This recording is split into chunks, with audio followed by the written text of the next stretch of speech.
Hello, we are going to be finishing up the civil rights movement in this next couple of videos. We are still in the Prentice Hall United States History Modern America textbook. You can find this online at the National Emergency Archives or the National Emergency Library. So today we are going to talk about new successes and challenges of the movement, so why it matters. During the 1950s and the 1960s, the civil rights movement made great strides forward. Yet racial injustice was not fully eradicated. Frustration with this situation led some African Americans to turn to more radical and sometimes violent methods. African Americans achieved further successes, but for some, the radicalism of the times left a bitter legacy. Section Focus Question: what successes and challenges faced the civil rights movement after 1964? The push for voting rights. None of the federal court decisions or civil rights measures passed through 1964 fundamentally affected the right to vote. The problem was a Southern political system that used literacy tests, poll taxes, and intimidation to keep blacks from voting. In Mississippi in 1964, for instance, not a single African American person was registered to vote in 5 counties that had African American majorities.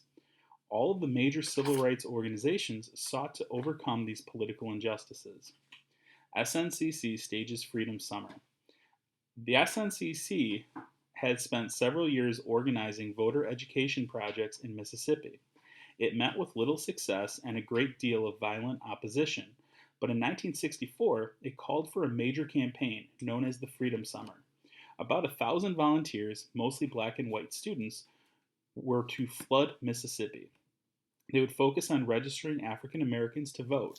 They would also form the Mississippi Freedom Democratic Party, an alternative to the state's all-white regular Democratic Party.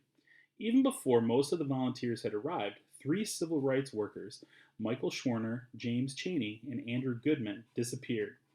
The SNCC claimed that they had been murdered. State authorities denied these charges. President Johnson ordered a massive search for the 3, which ended when their bodies were found buried in an earthen dam. All had been shot at point-blank range, yet despite the obvious dangers, almost all of the other volunteers remained in the state. After the Freedom Summer ended in August of 1964, an MFDP delegation traveled to the Democratic Convention in New Jersey, seeking to be recognized as Mississippi's only Democratic Party. At the convention, Fannie Lou Hamer, one of the MFDP's leaders, gave powerful testimony. She described how she and other activists had been beaten, fired from their jobs, and displaced from their homes, all because, as she put it, they wanted to register and live as decent human beings. Despite Hamer's testimony, the Democrats refused to seat the MFDP. Instead, party officials offered a compromise. They would seat 2 MFDP members as at-large delegates and reform the nomination rules to guarantee greater minority representation in the future. The MFDP rejected this offer. Ironically, Mississippi's regular Democratic delegation left the convention in protest because the National Party had made the offer to the MFDP. Marching on Selma. Early in 1965, Martin Luther King Jr. and the SCLC organized a major campaign in Selma, Alabama to pressure the federal government to enact voting rights legislation.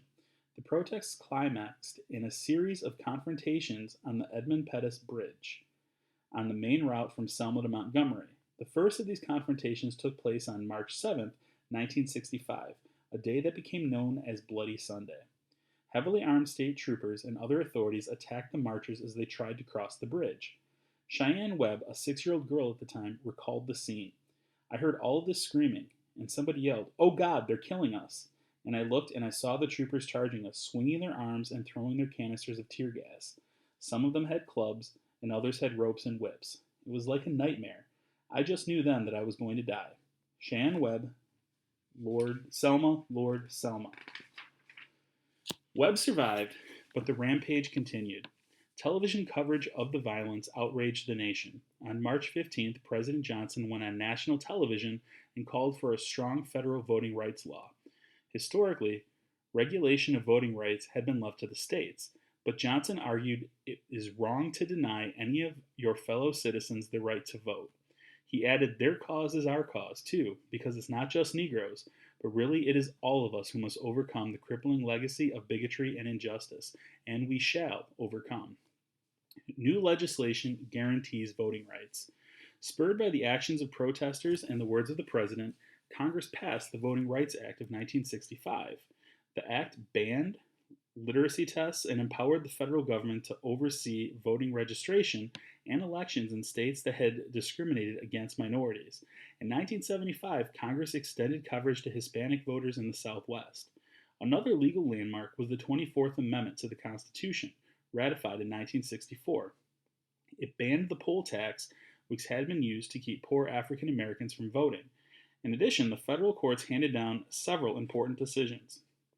Baker versus Carr and Reynolds versus Sims limited racial gerrymandering, the practice of drawing election districts in a way as to dilute African American vote, and established the legal principle of one man, one vote. These laws and decisions had a profound effect. Particularly in the Deep South, African American participation in politics skyrocketed.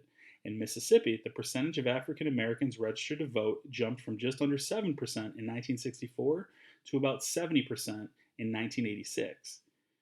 Nationwide, the number of African American elected officials rose from fewer to 100 to more than 6,000 by the mid 1980s. Checkpoint.